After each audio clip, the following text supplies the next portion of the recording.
Welcome to Music Motors. My name's Tom Kent. You can probably tell that because you're on my channel. If you didn't know you're on my channel, you're on my channel.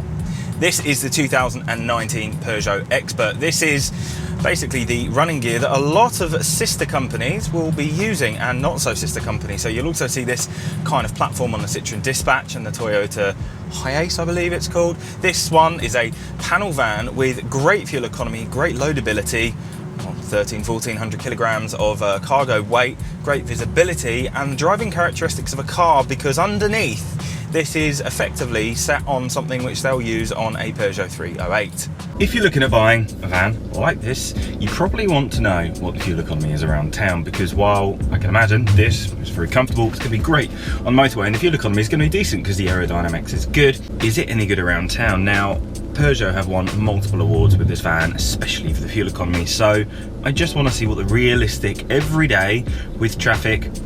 It's raining, I will hit traffic because it's the south coast, there's loads of traffic. What's it going to turn around in real world, basically?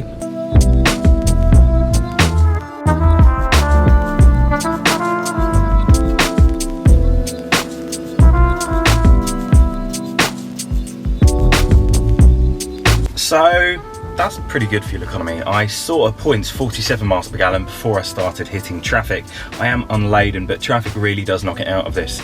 It's a quick enough engine, it's got enough power, but as soon as you are stop, it goes down. But for a van around town, even if you had weight in, that would still be about 35.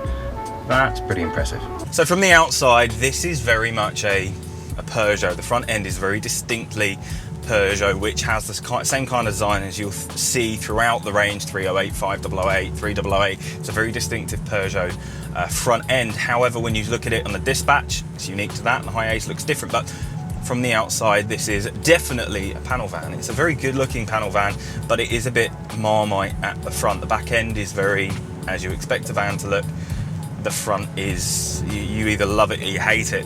If you own one, it's your child and you will probably love it. But if you see one on the road, if you've never seen one before, you might have to take a second look to see what's going on. Now, this one's finished with 17-inch diamond cut alloy wheels, which as a panel van goes, is nice to have, if a little bit risky, because if you're using this around town, there's a very good chance you are going to clobber those against curbs.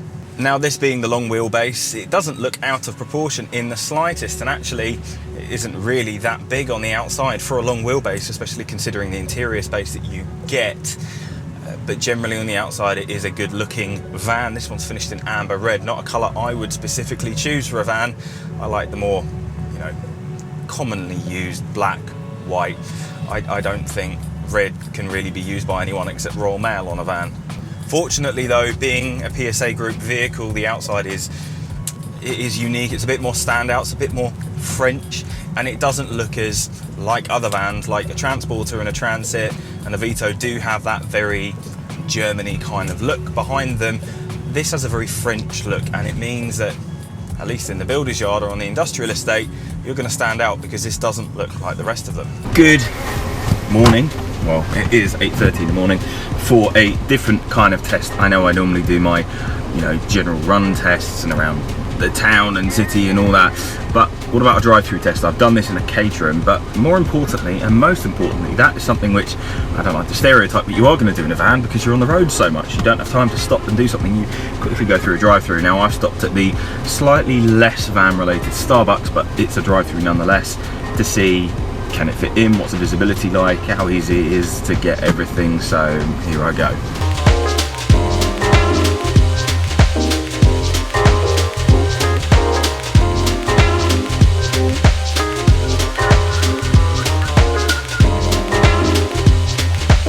So it's easy peasy when it comes to this van. There is actually loads of space for storing stuff. Like right down here, you didn't see it, but I've got a huge can of Diet Coke, bottle of Diet Coke down there. There's a cubby there, cubby there, cubby there, cubby there, cubby there, cubby there, cubby here. There's things here, undersea, everywhere there is storage. However, when it comes to small cups like this, it's kind of restricted on having cup holders that hold it, because you have huge cup holders for that. You've got ample cup holders here for like cans of Monster, other energy drinks are available. But when it comes to small little pansy cups like this, they're just going to rock around. This, however, loads of space. It can go absolutely anywhere I want. bundles of space, basically, easy peasy. Really impressed by this van's capability as a van. And when it comes to the fuel economy and putting it together, this is a seriously versatile van for quite good value for money. When you get to the inside of the Expert, you're greeted by, well, yeah, as you expect, quite a lot of plastics, quite a lot of hard wearing plastics, but also a great amount of amenities. Very comfortable seating position and very comfortable seat, if maybe not as comfortable for your passengers. You have a great infotainment screen which has Apple CarPlay and Android Auto as you need it. It has a good sounding sound system with DAB as you want it, and navigation. There are plenty of cup holders, and in fact there's 45 litres of space to hold your stuff in the cabin. My only issue really is that the cup holders in the door are too big to take cans of Monster, and really they're still even too big for maybe like 4 litre bottles of Coke or 2 litre bottles of Coke. But the ones up here are too big for even cans of Monster or cans of Coke. They don't quite fit in. So up here is where you put your flat white, and down there is where you put your huge bottle of water. And then there's cubby holes everywhere else. To finish up on the inside is to go with how loud it is on a run, and really it's quite quiet. It is by no means a quiet thing, because panel vans never will be. There's a lot of space back there to generate noise, but generally on the inside, as they're driving, especially around town, it's very quiet. The load test slash the gig test, because this week I don't have a gig, and the best way to test the van is by giving it its own gig. The gig I'm doing is helping someone move a sofa. This is a daily test for the van while I don't have my gig this week. A nice week off from travelling mental miles. Test of this is capability. How much can you fit in the back? What's the fuel economy? How does it drive? How comfortable is it? So on and so forth. Let's go.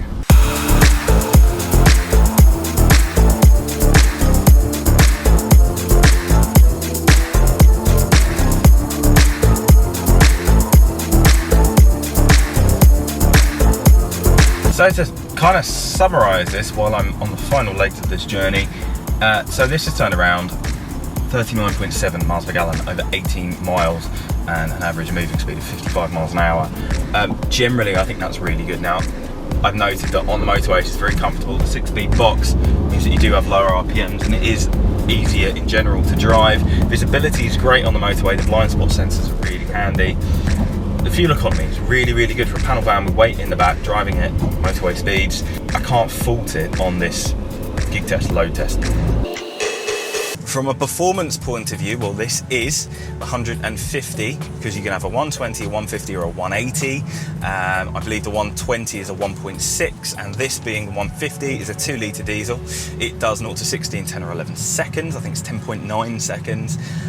Tops out at just over 100 miles an hour and has, I think, 370 Newton meters of torque, which is quite a lot, which means your pulling ability is great. And it comes to your payload ability in the back, which is mixed with your performance.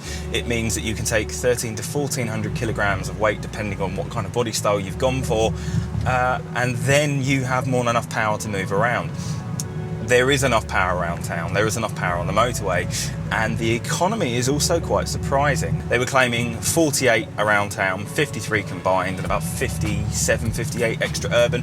Now these are all totally doable if you don't have any load on. If you do have a load on, you're going to be seeing probably about 44 miles to the gallon. On a run, you'll be seeing about 38 combined, and probably about 35 around town. That is with weight on, and that's driving normally. You can't expect to get their economy claims because you're not in an ideal world circumstance.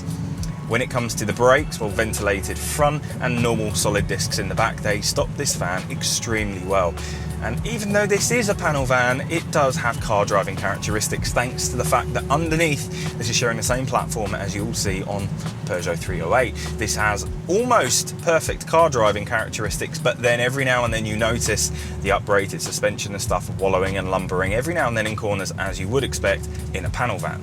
So to summarise this, I mean, this is £34,000 on the road. This is a Professional Plus. It has the option of diamond cut alloy wheels with specific tyres on them. It is a vehicle which is extremely versatile, that doesn't cost a lot, that gets good fuel economy, that really is a great everyday working vehicle. It kind of goes everywhere and does everything you need, and totally does what you expect for a van. It's around about £5,000 cheaper than the German rivals. And while it does have a lot of plastic and you don't really get leather except some fake leather finish on the seats, it's done really, really well. I think Peugeot have excelled themselves in this because, well, the Expert is a expertly selling van, and I think they're going to continue doing this due to just how good this is.